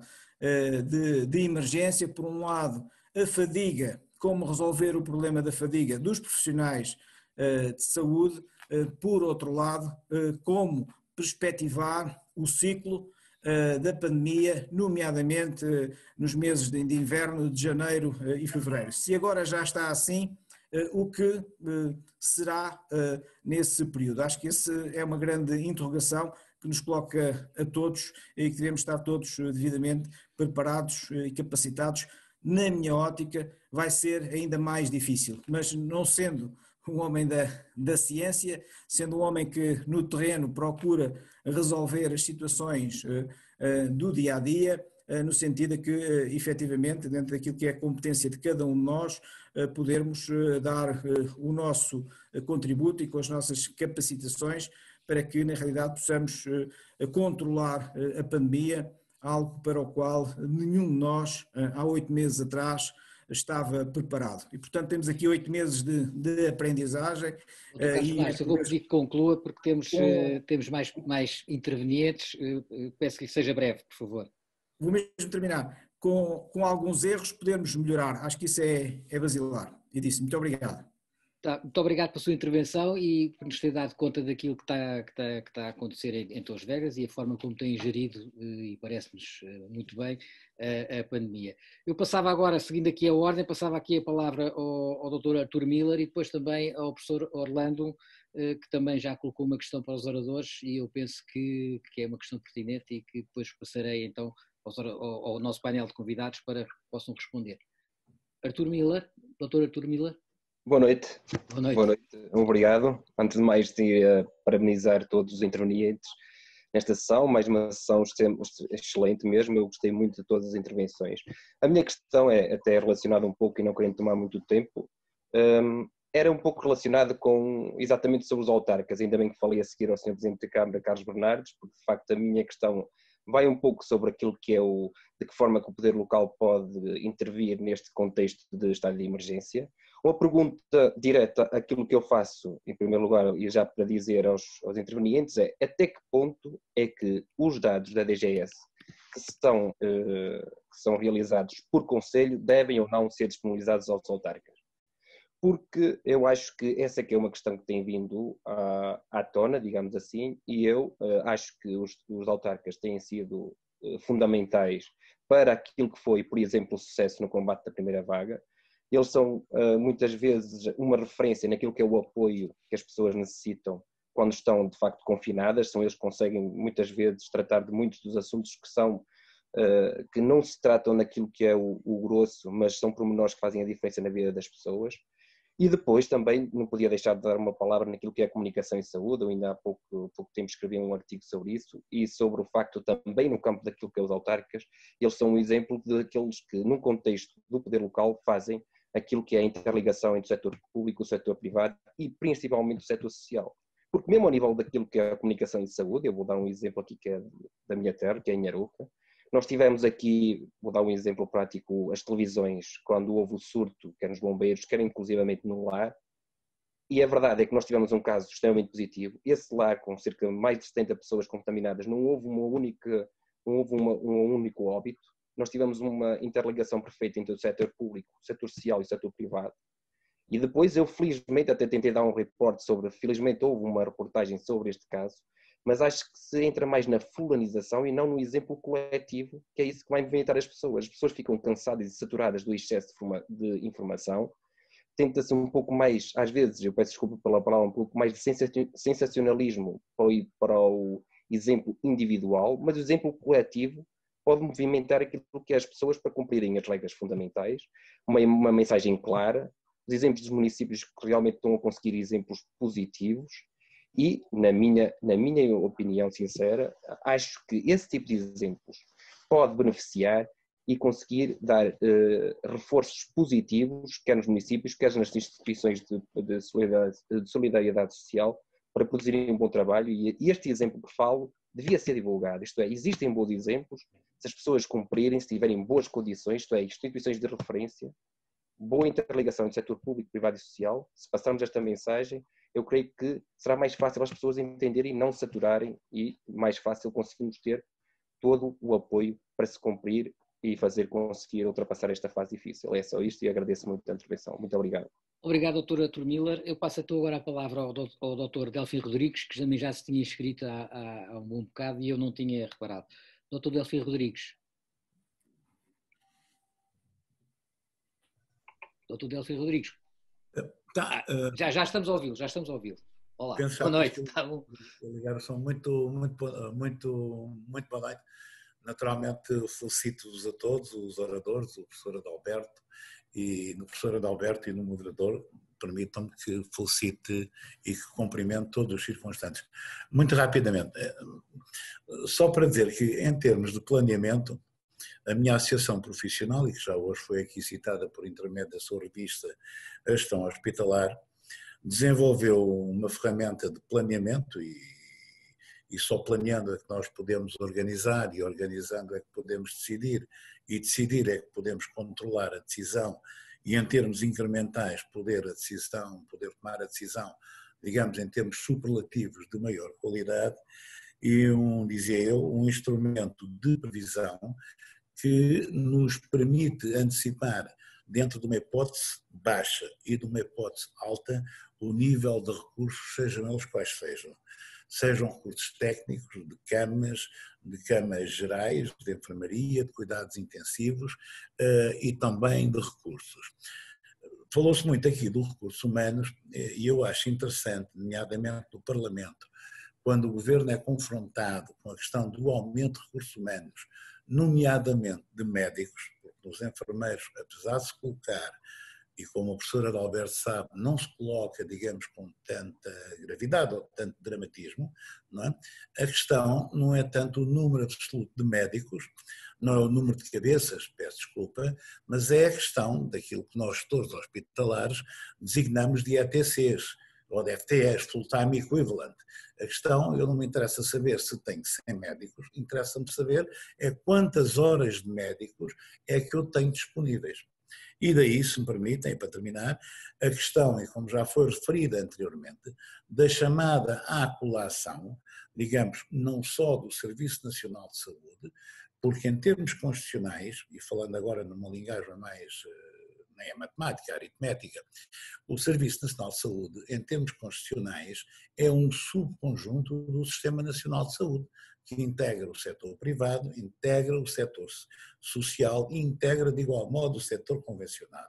Por conseguinte, o número de médicos é o que é e eles dividem-se em termos de horas de trabalho por todos estes setores.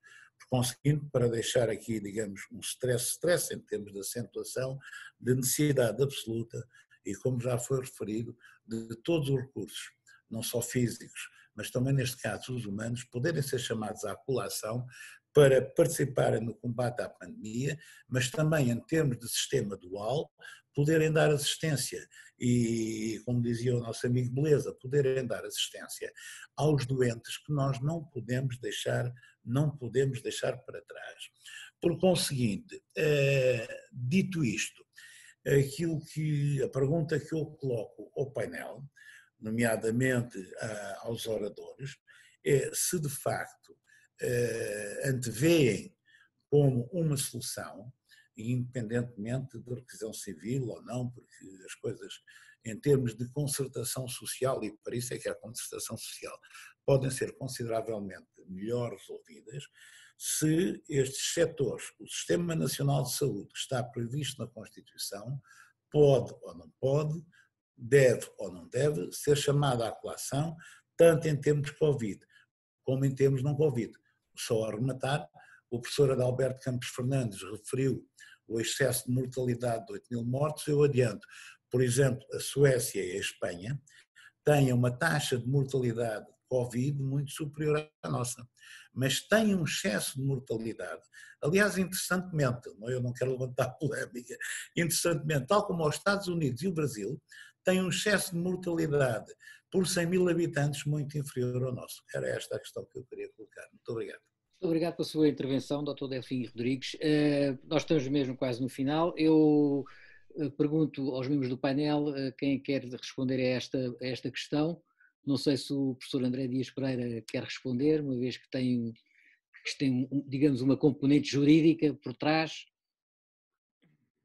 Ora bem, eu estive aqui a pôr no bate-papo algo que me recordei, é que de facto em 2018 se fez uma proposta de anteprojeto de Lei de Bases da Saúde que, por ironia do destino, resolveria alguns dos problemas que nos entretêm nas últimas semanas. Eu pus no bate-papo e, portanto, não tenho acesso também na internet, uma publicação do Centro de Biomédico, portanto, que é a proposta Maria de Belém Roseira, que eu tive a honra de colaborar e participar.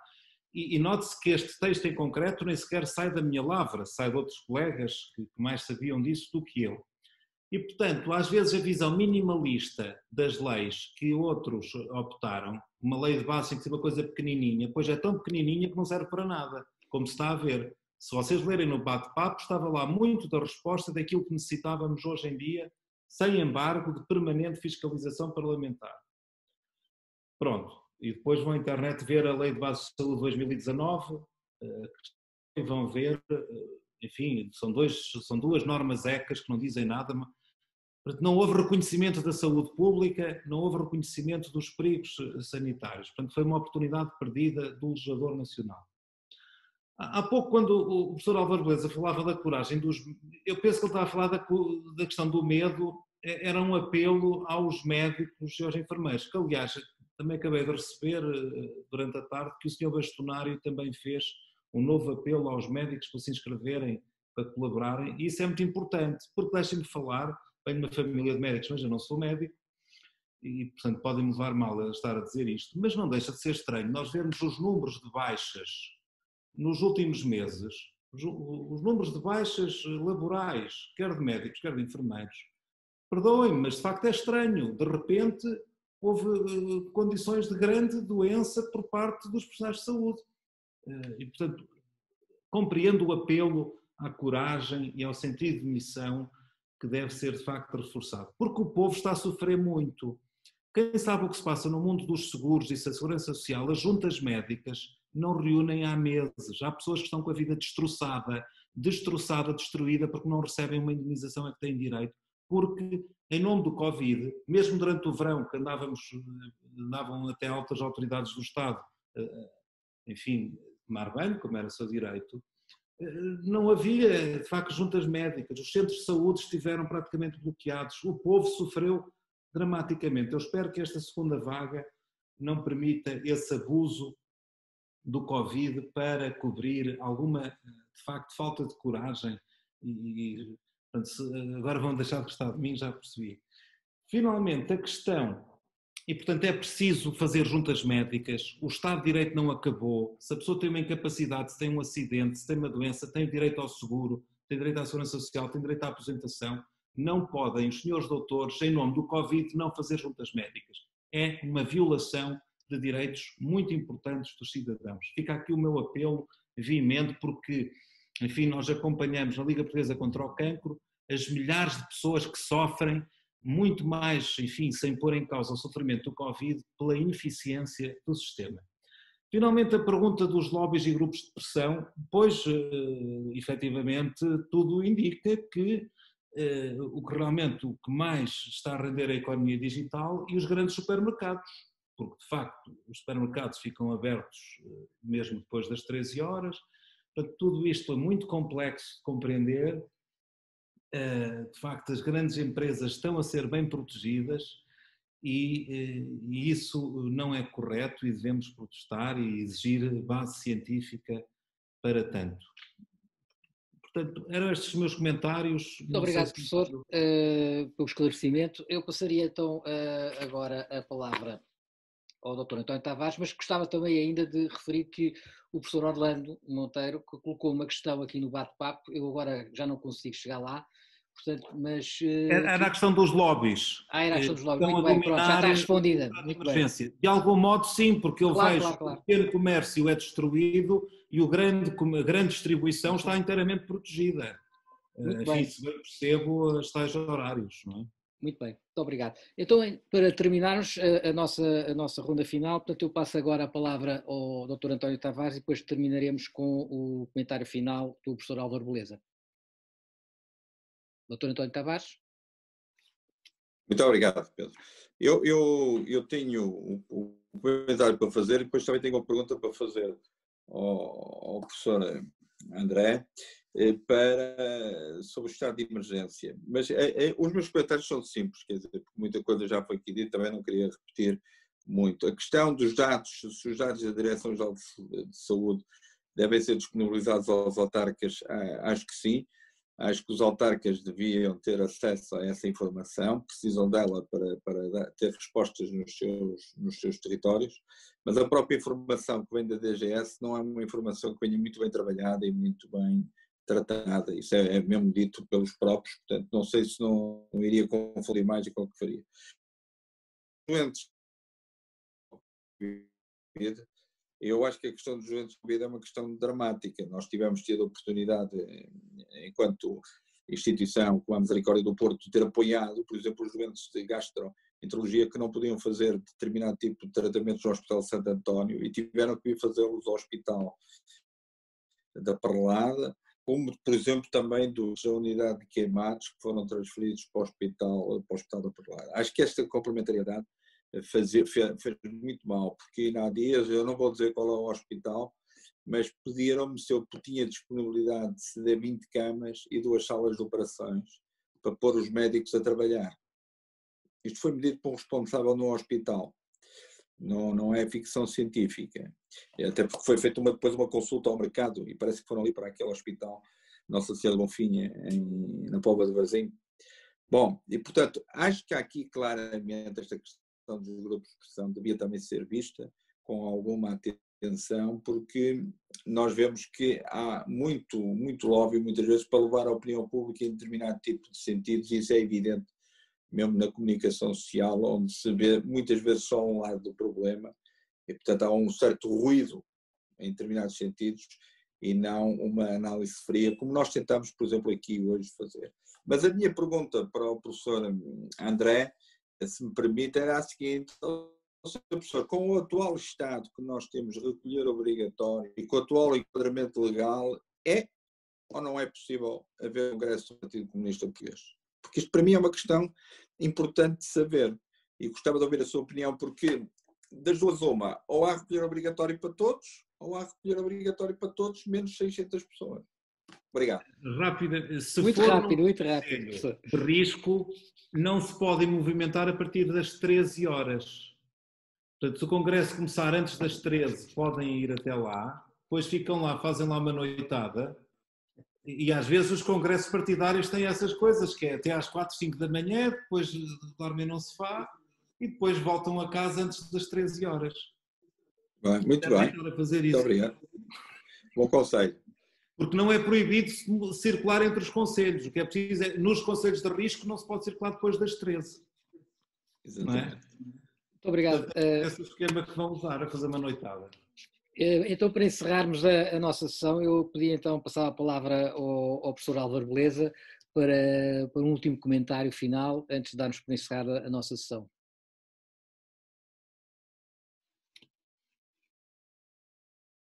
Professor Álvaro Beleza. Som. Peço desculpa. Muito bem, muito obrigado. Então vou tentar aqui primeiro sobre algumas questões que me puseram aqui. A questão dos dados, dos autarcas não terem acesso aos dados, isso é uma coisa tão óbvia. É evidente que os dados deviam estar na mão dos autarcas. Aliás, como se ouviu aqui, nós já sabemos, tem sido o trabalho no terreno dos autarcas, tem sido muito bom, muito excepcional, e portanto, isto, vamos lá ver, apesar de tudo, as coisas têm funcionado porque as pessoas têm boa vontade e se empenham, e portanto conhecem o terreno e é mais fácil ao nível local, porventura, articular é melhor, e os autarcas são os políticos que conhecem melhor o terreno. É por isso que eu gostava que houvesse círculos uninominais e que os senhores deputados também fossem um bocadinho autarcas e que fossem eleitos pelos seus cidadãos como os nossos autarcas são. Adiante. Quanto à questão dos grupos de pressão, a questão do Orlando, sim, é evidente, isso nota-se, não é? Há um aproveitamento, e o que é legítimo, de grupos de pressão e a defender os seus interesses numa situação destas, que percebem as fragilidades do poder, porque perante este problema os poderes estão fragilizados. Não é? Eu há bocado, a questão da economia, que foi também aqui, estava aqui no bate-papo, a questão da economia e da saúde. Vão-me desculpar, mas eu tentei levar precisamente para a economia, porque sinceramente, eu vou-me perdoar, não fiquem muito zangados comigo, mas eu acho que nesta pandemia, apesar de tudo, até abril, partindo do princípio que virá a vacina em abril, admito que possam morrer 3 a 4 milhões, 3 milhões de pessoas. Não tem comparação com 50 milhões há 100 anos, não tem comparação com os que morreram na Segunda Guerra Mundial e na Primeira, e não tem comparação com pandemias que houve em todos os séculos, que morreram dezenas de milhões de pessoas. Não tem comparação, por mais que me queiram dourar a pílula. E, portanto, eu pergunto, quando um dia que venha um vírus pior que este, um que tenha uma taxa de mortalidade de 10 ou 20% ou 30% ou mais, como o ébola, eu quero ver como é que vai ser. Isto é, se agora com este nos pusemos todos em casa e atiramos a economia abaixo, e há pessoas com medo, não há, porque há milhões de pessoas a morrer de fome com isto. Há milhares de pessoas desesperadas em Portugal, que têm pequenos comércios, pequenos restaurantes, que estão no desemprego, têm lojas a fechar, Isso é um problema gravíssimo. E, portanto, eu acho que houve aqui exagero. Sinceramente acho. E, portanto, e ao meu querido Adalberto, eu percebo que tu discordas de mim, mas já me conheces, eu não estou a falar na televisão, não é? Nós, quando falamos na televisão, estamos a falar para milhões de pessoas. Estamos aqui para falar para 50. E 50 pessoas responsáveis, e, portanto, eu estou à vontade. Estou aqui, não estou a dizer aqui o que diria num fórum para milhões de pessoas. É evidente que eu acho que quando isto acabar, vamos chegar à conclusão que houve aqui exageros e que houve aqui excessos e também pecamos por defeito noutras coisas, como é evidente. E, nomeadamente, eu digo na mesma o que estava a dizer. Nós devíamos ter aumentado a nossa capacidade em unidades de cuidados intensivos. Quantas unidades de cuidados intensivos é que nós temos? Eu ainda não percebi. Qual é a nossa capacidade? Estamos a metade da nossa possibilidade? Há ventiladores encaixotados e que não vão ser usados? Eu gostava de saber. Ainda não percebi. E não sei, nem ninguém sabe.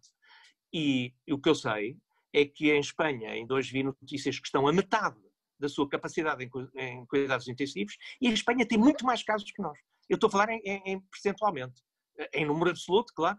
A Espanha tem praticamente, eu hoje fiz contas de cabeça, tem 10 vezes os casos de Portugal. E a Espanha é 4 a 5 vezes Portugal. E, portanto, significa que eles se apetrecharam. Significa que, desde o princípio, eles adquiriram uma capacidade de cuidados intensivos que nós não adquirimos. Porque a capacidade de confinar tem a ver, no limite, com os cuidados intensivos. Em termos de ventiladores, para todos os que precisam ou não. E eu temo que nós estejamos a 2 semanas de não ter ventiladores para todos. Por isso é que aquela senhora estava preocupada com o bastonário, coitado, que teve que explicar o que é que vai ter que ser quando os médicos tiverem que decidir quem não vai ter ventilador.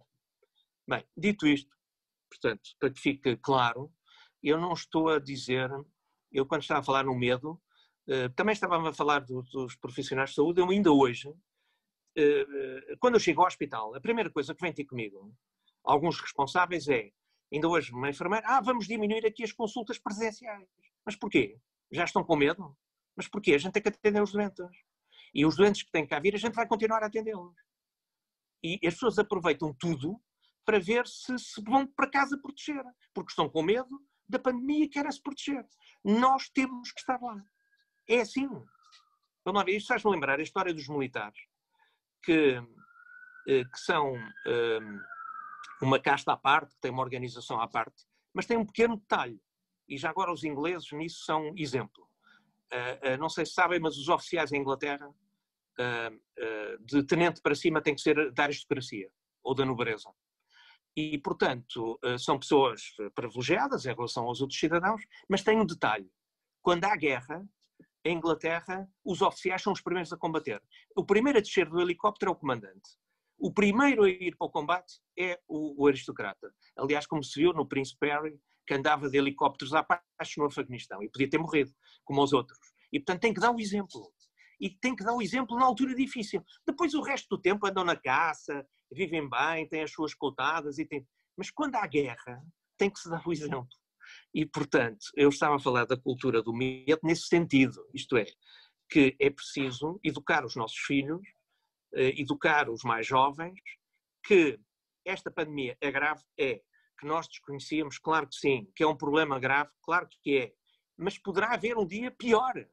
E nós temos que preparar mentalmente para pior. E apesar de tudo, o que nós temos é muito melhor do que tiveram os nossos avós ou os nossos bisavós. Desculpem, mas eu gosto muito da história de Portugal e todos nós gostamos de Portugal e somos patriotas. Isto, quer dizer, vamos lá ver, comparado com o que passaram os nossos antepassados, isto é um problema grande? Mas não é. Nós hoje temos ferramentas que não havia, temos capacidades que não existiam e queixamos-nos muito. Quanto a mim é exagero. Portanto, isto é uma reflexão filosófica, digamos assim, do tempo que vivemos, da sociedade que temos, que não somos preparados, como eu dizia, para a dificuldade, para a vida, que a vida é uma luta de obstáculos.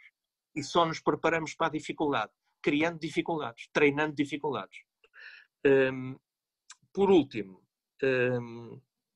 das ilações a tirar para o futuro,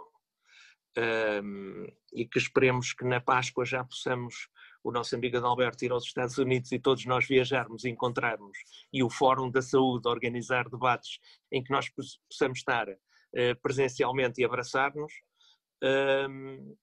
eu penso que temos que tirar aqui relações para o futuro. É preciso mais transparência, é preciso mais comunicação, é preciso aproveitar todo o sistema de saúde. O Ministério da Saúde não é o Ministério do SNS, é o Ministério do Sistema de Saúde.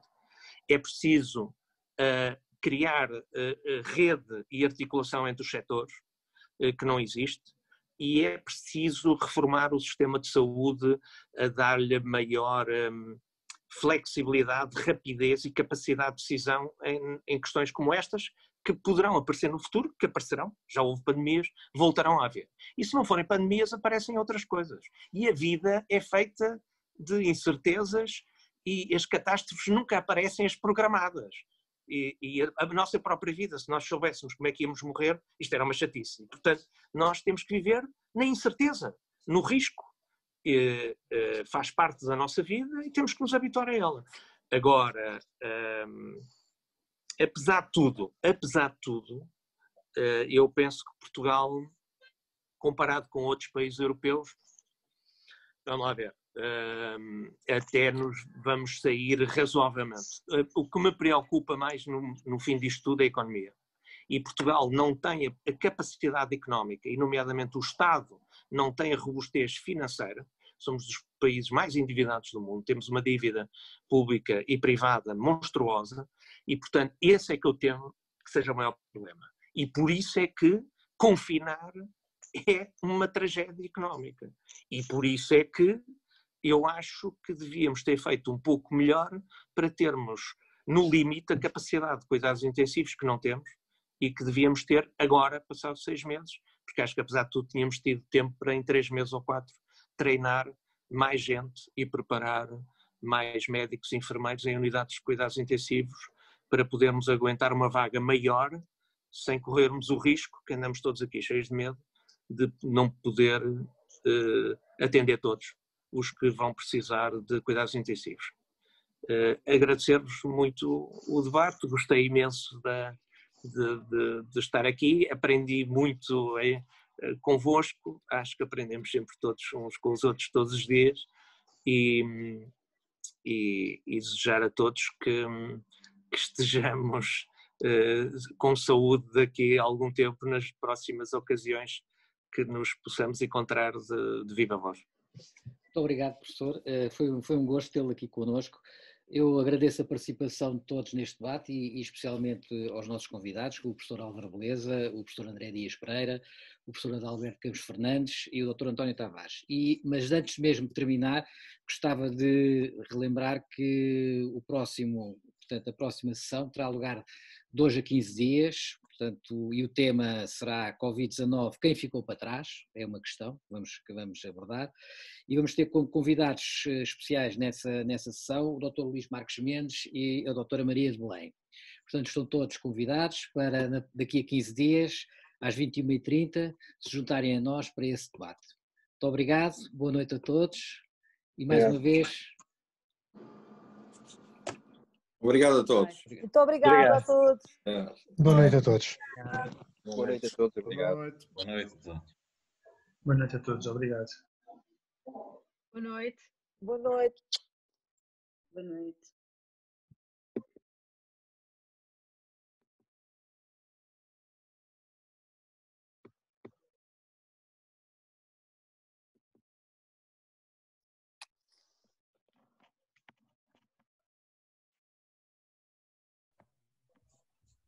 Boa noite. Boa noite. Boa noite, doutora Arcicete. Boa noite, Mónica. Boa noite, doutora Teresa Craveiro.